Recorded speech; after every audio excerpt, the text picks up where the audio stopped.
You know what, Kyle? This might be a bit of a sad season for the Canucks, but today none of that matters because Elias Pettersson joins the 100-point club. He is a Vancouver Canuck, and it's freaking awesome, man. That's better than some afternoon delayed at Wreck Beach. You know what's almost as good as afternoon delayed at Wreck Beach?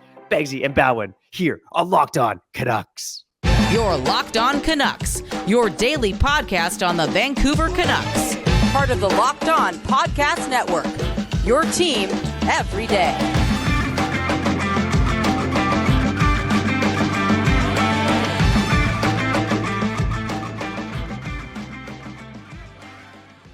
Hello and thanks for hitting the play button on today's episode of Locked On Canucks. My name is Trevor Beggs, Canucks writer and credentialed media member for Daily Hive at Vancouver. This episode is brought to you by the Gametime app. Download the Gametime app today, create an account, and use code LOCKEDONNHL for $20 off your first purchase. Before we dive into today's show, we want to thank you for listening to Locked On Canucks, your team every day. Subscribe or follow for free on YouTube or wherever you listen to podcasts. And that's right. Hey, every day, even though the season's ending, Kyle and I are still going to be here for you every damn day. On today's show, we're going to talk about something that's real nice, and that's Elias Pettersson. He joined the 100-point club. We're also going to talk about some games that involve some former Canucks last night, some interesting storylines there. But first, I want to introduce a guy who has probably enjoyed some afternoon delight on Wreck Beach, and that's Kyle Bhawan. How you doing, buddy? No, I'm not that confident, not that hung. I can't do it, bro. It's not even the confidence issue. It's just like, what's the point? If it's not one of those, what's the point of you even unveiling it? I know I'm probably shaming, and I'm sorry for that, but that's just the way I'm feeling. Okay, it's my experiences. It is what it is. Come after me. My name Kyle Bhawan. Again, that's Trevor Beggs. Locked On Canucks, your team every day. Pettersson 100 points. We'll touch on that in 45 seconds. But first, I got to talk about the people. Shout out to all the new subscribers. Shout out to everyone smashing that like button for real. We can't be doing this without the like button for real. And the comments, we'll get to the comments at the end of the show because we saved the best for last. And we're nothing without the everydayers here on Locked On Canucks. Pettersson, 100 points. Big deal because not many have done it in this uniform. Big deal because he plays on a bad team. Big deal because he's actually gone through a lot over the last couple of years, a lot of ups and downs and some doubt, but I'm really, really happy that he excelled offensively this year because I think it's pretty obvious that he's always going to be ultra competitive, one of the best skaters on the ice. He's going to be defensively sound. But again, I'm very, very happy the offensive numbers are not just there, but amongst the best in the NHL. The Canucks clearly have a top 5 talent to build around and a top 5 talent who, again, works harder than anyone on the team, and that's why he's my pick to be the Vancouver Canucks captain going into next season, not Quinn Hughes. Maybe we'll touch on that in a couple more minutes. I'll let Trevor talk about the 100 points. Pettersson, baby. Let's go. Yeah, before I give you a take on Hughes versus Pettersson, because I don't think it has much to do with Petey hitting 100 points, I just want to say, again, I said it off the top. It's been a sad season. I did hear someone on the radio this morning say that it might be the most disappointing season in Canucks history, which I True. don't think that's the case. We'll talk about another episode. I think that there's a lot of pain to go through, but we're not talking about pain today because Elias Pettersson has joined the 100 points club, 2 assists last night, 101 points on the season, and I'm just so happy this guy's a Vancouver Canuck. He is not only is he a fun, exciting player to watch, not only does he put butts in seats, not only does he bring those butts right back out of those seats, but he's gotten better and better. And we saw this potential when he scored 10 goals in his first 10 NHL games. And then obviously there was a dip in his career. And I think, almost every player goes through some adversity, and Pettersson went through his as well with injuries and the slow start last season. But just to see him just blossom into not only this amazingly talented point producer, but just a solid two-way player. I talked about a couple weeks ago why I think he deserves some love of the Hart Trophy. He's not going to get it. Kyle, and I know your point. This is a lost season. Let the boys get their accolades and their flowers on a season that means a bit more. But for today, I'm just so happy Elias Pettersson's a Vancouver Canuck, and just really proud of him hitting that milestone. I mean, look at this company, Kyle. He's only the 6th player in Canucks history to hit 100 points in a single season. He joins. Can you name all 5? You probably can. Pavel, Henrik, Daniel, Naslund, McGillney? Yeah, there you go, buddy. You got it. Almost Yeah. JT Miller, almost Todd Bertuzzi. Yeah, it's not a long list, especially for a team that's been around for over half a century, but it's been a lot of mediocrity, let's be honest.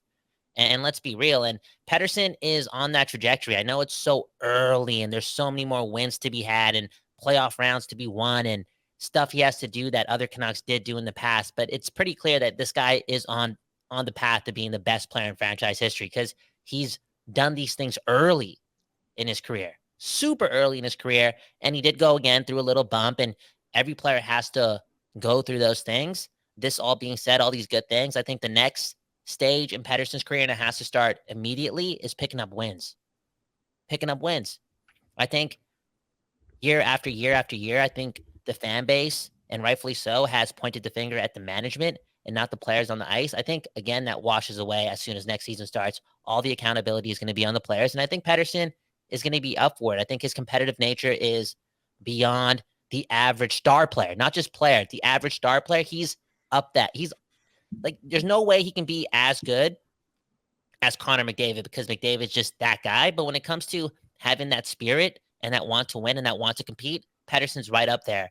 And I hope that translates into a lot of wins. What's that fancy stat when a player helps a team win? Like, just get that number way up, yo. Wins per 60, wins per time on. I don't even know what to call it, but Pettersson needs to win games for him to not just gain more respect from the fan base, but to really become a household name in the NHL. Because again, 7:00 Pacific Standard Time, the Eastern people don't care about that, and the Canucks aren't winning games. I think Pettersson, again, next year, the year after that, is really going to take over a big part of the NHL fan base or the imagination of NHL fans from around the world. Yeah, I would argue that he's already there, but again, this team needs to start winning, like you said, to really grab that notoriety. And I mean, it's funny now, like you said, 100 points, but I actually don't think he's gone as, for lack of a better term, viral as he did during those first 10 NHL games when everyone's like, "Holy fruitcakes, who is this guy?" And yeah, again, when you're a rookie, you score 10 goals in your first 10 games, it catches a lot of people's attention. I don't think he's quite at that peak yet. That he was when he was a rookie, which is weird to say in terms of just the tension he's getting from the outside. But not only does this fan base, it's rabid. It loves this team. It loves this podcast. Well, at least you listening, you love this podcast, hopefully. But again, that not only does this fan base deserve a winner, but Elias Pettersson deserves a winner because that guy works his rear end off. This guy gave his social media because he was worried about some outside attention. This guy gave up shaving this year, started to grow the beard. He's sacrificed a lot, man. He's sacrificed a lot for the betterment of this team. And hey, it's jokes aside, all that hard work is showing off on the ice. And I just want to see Elias Pettersson play playoff hockey. I have a little theory. Okay, I feel as if Pettersson was posting more and was more social and dripped out and showing the world his personality even more, I feel as if he'd even have more swagger. Just an opinion. I think some people look at it and are like, "Oh, now he's focused because now he's not spending $400 on Dude, shut up. If he was putting it out there, he'd back it up because he's Elias Pettersson. I know for sure he would back it up, and it would probably be better for the game if he was doing more of that. But for whatever reason, hockey folk just can't handle players having a little bit of a personality. It wasn't even like he was doing that much too. That whole thing was ridiculous. Like you look at some of the big stars in sports, like Steph Curry, LeBron James, those are just two guys that popped in my head. But a lot of the massive stars in this in sports are using social media to their advantage. And at least Pettersson was nowhere near that level, and people were giving him a hard time. It was crazy. Pettersson's he's playing in Vancouver, one of the nicest places in the world. He has creative people around him. I feel as if we kind of know that openly now. It's out there. I know he slowed down because maybe he heard the noise and got a little, not intimidated, but just wanted the noise to stop. And this market is just rabid. But again, if he wins games and helps his team climb up the standings, I think he can boost up the socials a bit more and people will be okay with it. We can't really handle collectively, the losses. We just overanalyze everything when it comes to things like that. We talked about him working hard a couple times. Harmon did release a piece on The Athletic, Harmon Dial, and he had two quotes referring to his work ethic from two different players. And these are not like two star players. that mentioned his work ethic. But if you just read the whole piece, there are some star players that did talk a lot about Pettersson. But anywho, here's a Cali Yarn Croak, I think. Some players have the talent, but they don't work hard. Explained Yarn Croak. Am I saying that right? Yes, I am. But Elias, he's working his ass off every time I see him play. And I think that's special about him. Bro, Kyle Bhawan here. I've been saying this from day one, bro. There is nobody on this roster who works harder than Pettersson. And the trickle-down effect that will happen as soon as the C is on his chest, it'll change this franchise. How do I know that? I'm just praying for it because that's one of the only moves they got. Let's be honest. Let's be real. The next comment was from Adam Larson. I played 2 world championships with him and got to know him as a person too. Every single day he works on the extra stuff. It's not a fluke that he's doing as good as he is. He's a very competitive guy. This guy is ultra competitive. I do believe he does all the little things. And I feel as if he does treat every shift like his last.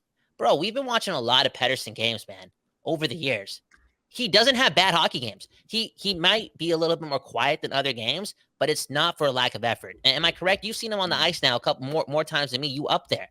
Dude, Pettersson is, I feel as if he's been on at least 99% of the hockey games that he's played. Again, maybe a little bit quiet offensively in some of those games because it's hard to do everything, but the motor on this guy is next level. Yeah, I'll say this in terms of my live viewings over the past few years. Like, I want to say Quinn Hughes really caught my attention early on, like just with his edge work and his skating. Like, he was the number one guy who stood out to me in that like 2019-20, even in a little bit last year, 2021-22. But probably since, the second half of last season and all this season, it's been Elias Pettersson who's been the most standout player to me on most occasions. And there were a lot of nights this season where it was like him and Kuzmenko were the only reason to watch the Canucks. Even though the boys were scoring and putting up goals, it was Kuzmenko and Pettersson who were really creating offensively.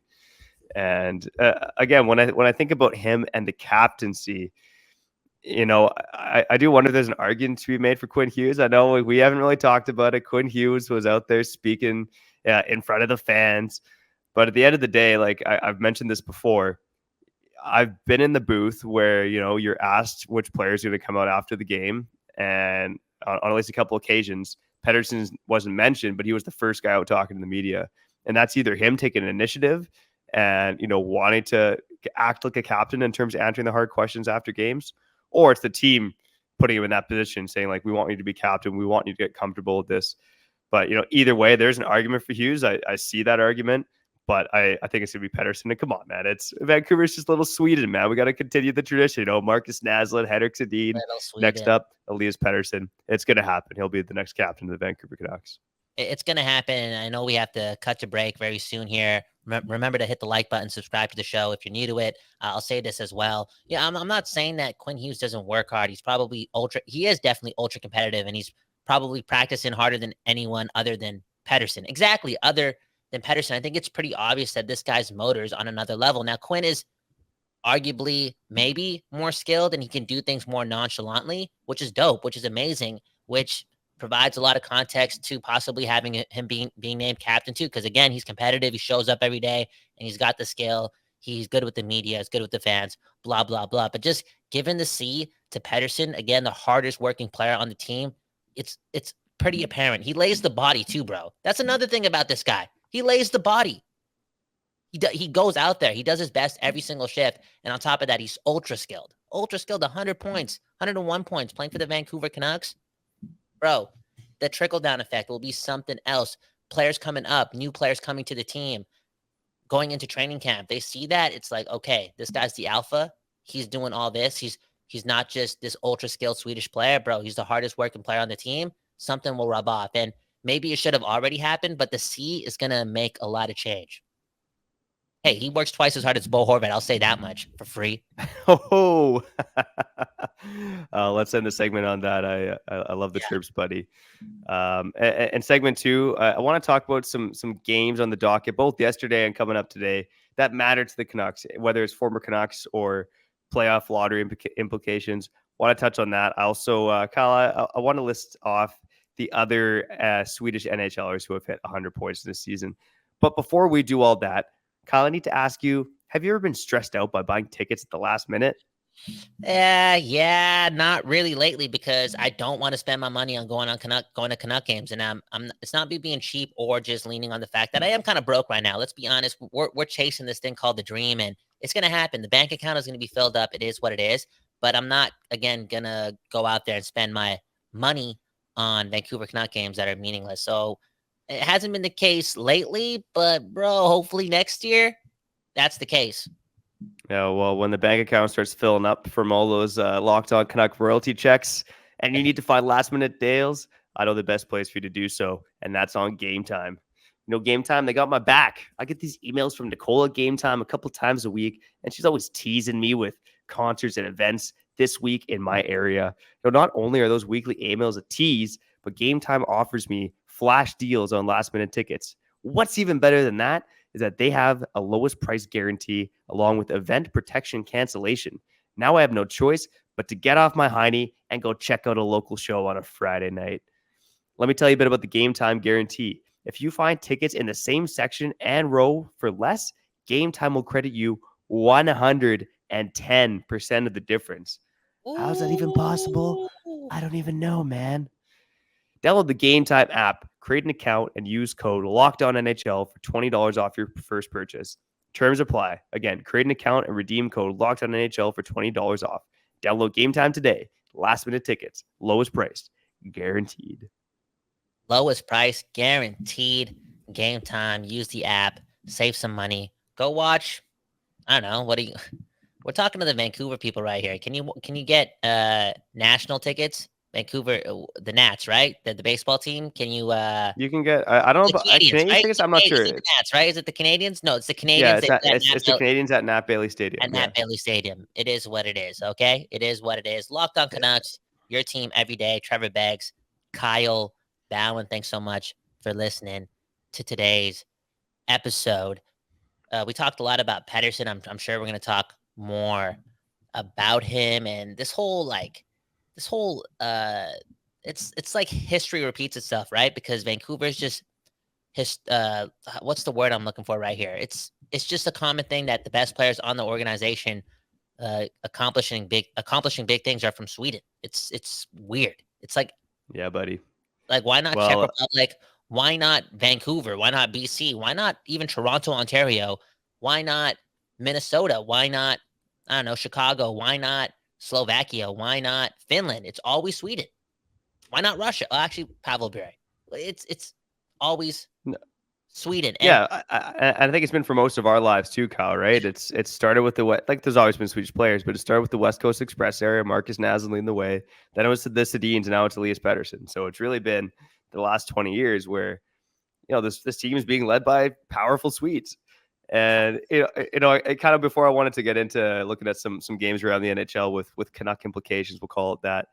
I wanted to ask you if you could name the other 11 players in NHL history, the other Swedish players in NHL history who've hit 100 points. So Elias Pettersson became the 12th.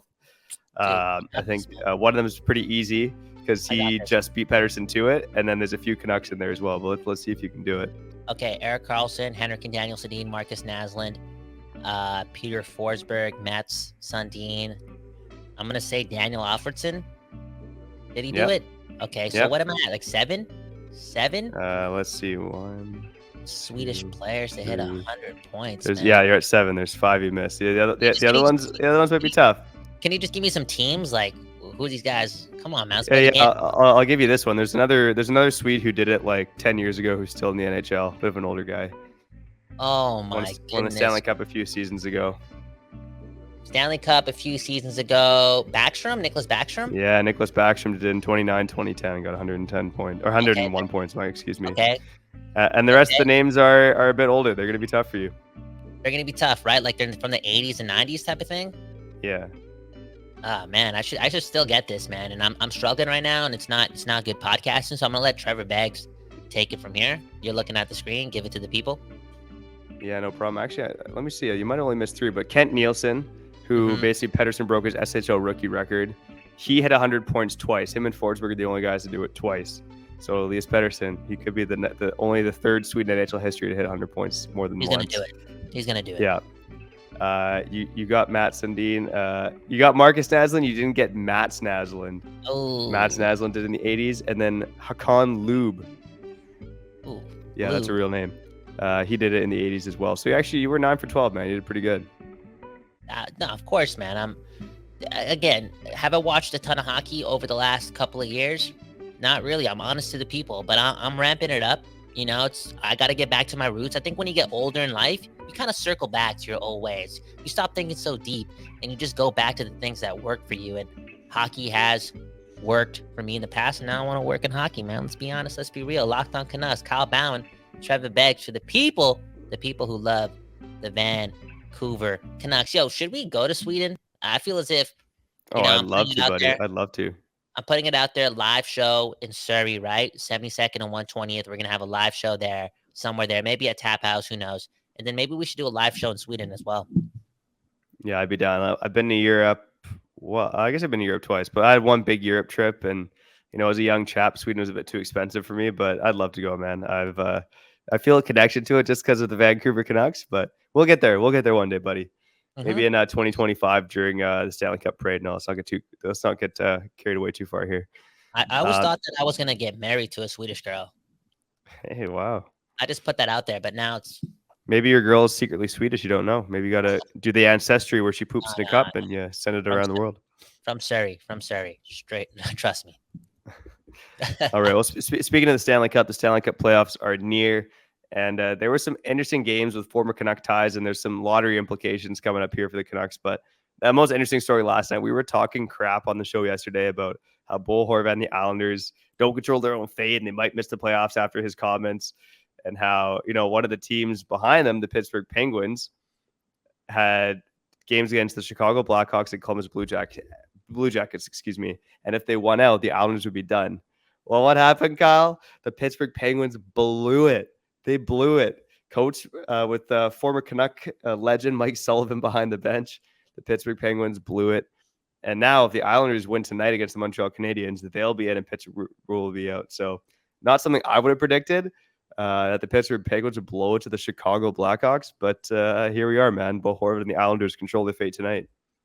Yeah, they do. And I hope they lose. Me too. I hope Horvat has 0 shots on net. I hope he has 0 shots on net. For real. I hope he scores on his own net.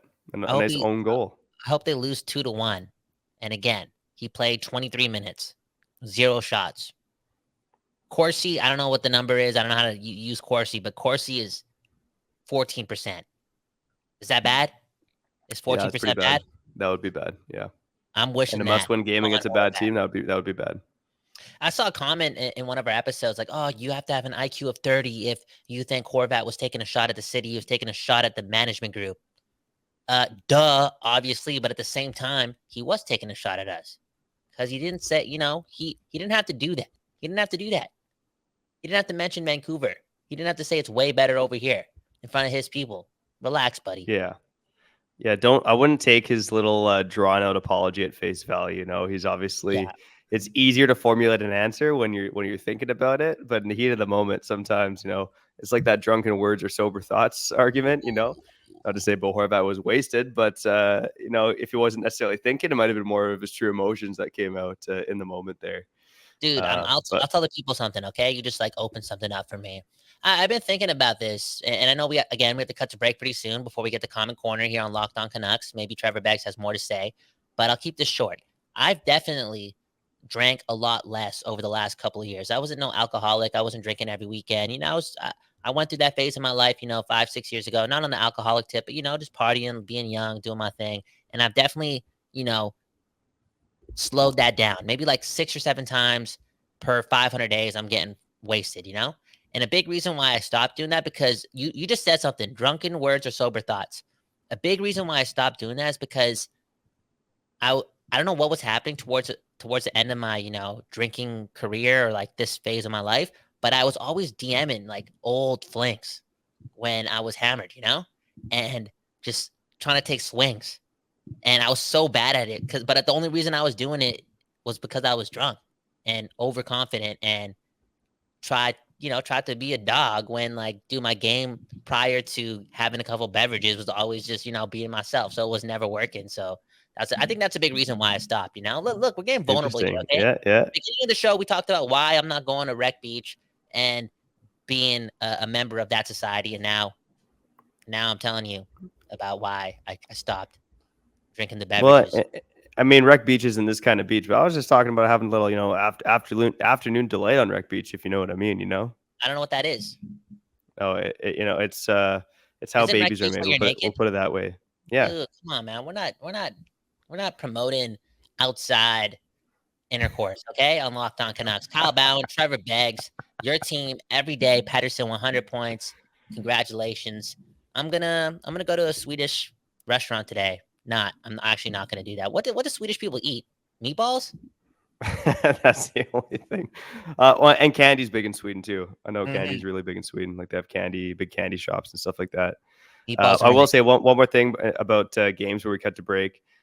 Quick shout out to the Winnipeg Jets. Former Canuck Nate Schmidt on there. They clinched the final playoff spot in the Western Conference. For me, it's more of a hand to Calgary more than anything. Last thing I want to say is that, again, the Canucks are unfortunately creeping up the NHL standings here. They basically they need to lose against the Coyotes tomorrow night. So they still have a shot at 8th worst. If Washington wins their final game, Detroit wins their final game, the Canucks lose. So they're long odds, but they are in danger of passing the St. Louis Blues here. St. Louis Blues have 2 games left, both against Dallas.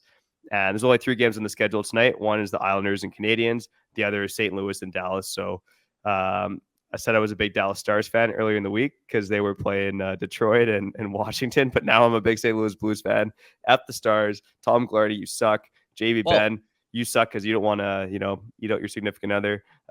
Go Blues, what? go. Oh, okay. All right. You remember that story? Canucks. I do. Locked On Canucks, Kyle Bhawan, Trevor Beggs. That's a conversation for the other network, okay? All week with Kyle Bhawan. Do we have an ad here? Or are we just going to the local ads? What's going on here, Beggsy? Just local ads in Comment Corner. Let's go.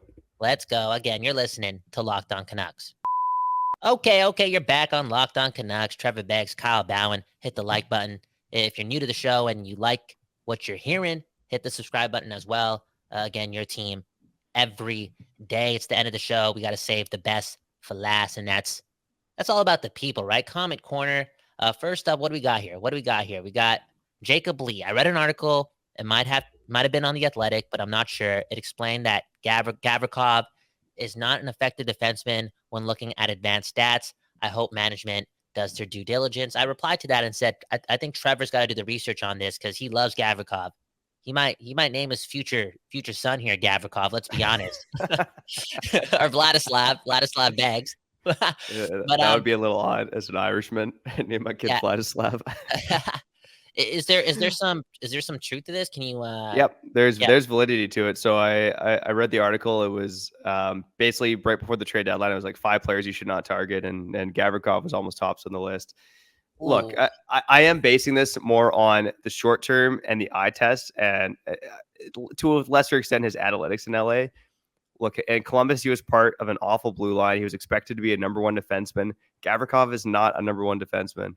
I know they got Zach Werenski there as well, who I guess plays a similar role to Quinn Hughes, but Gavrikov is eating minutes, and I don't know. I'm trusting more with what I'm seeing out of his performance in LA. And what I've seen out of LA is a really, really solid defenseman.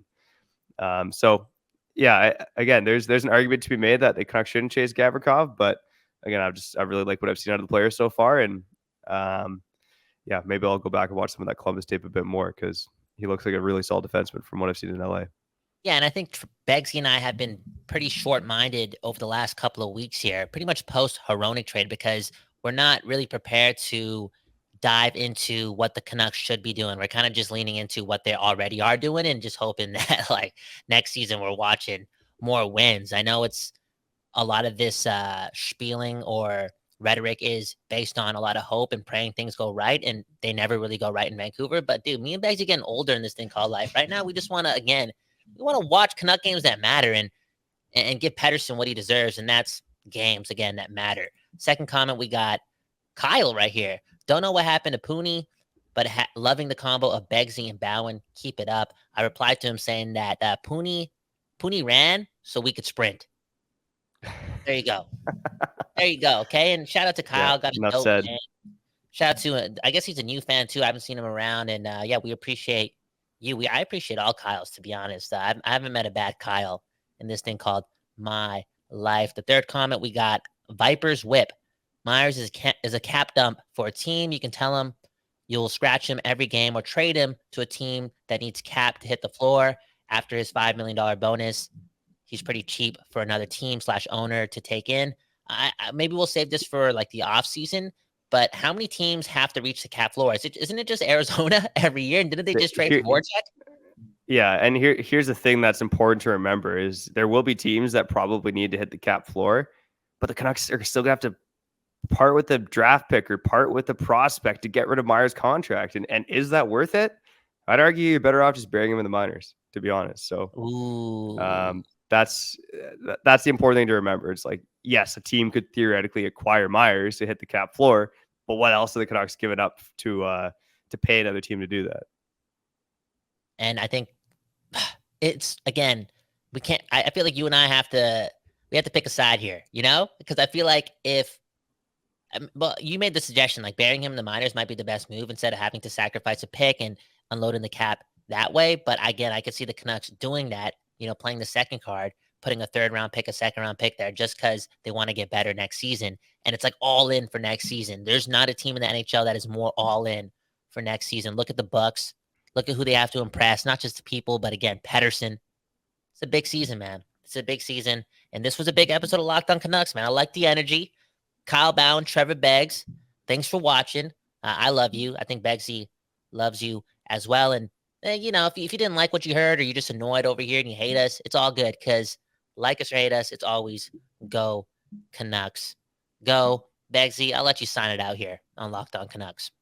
All right, buddy. Always good hopping on Locked On Canucks with you. And again, thanks for you listening to this episode of Locked On Canucks, your team every day. Now make your second listen game to game Locked On NHL. Every moment, every performance, every result. Locked On Game to Game covers every game from across Locked On NHL with local analysis that only Locked On can deliver. Follow Game to Game on Locked On NHL, available on YouTube and wherever you get podcasts. And in terms of this show, Locked On Canucks, don't forget to like, subscribe, leave a comment if you want. I'm Trevor Beggs. He's Kyle Bhawan, and we thank you for listening to this episode of Locked On Canucks. You're Locked On Canucks, your daily podcast on the Vancouver Canucks, part of the Locked On Podcast Network. Your team every day.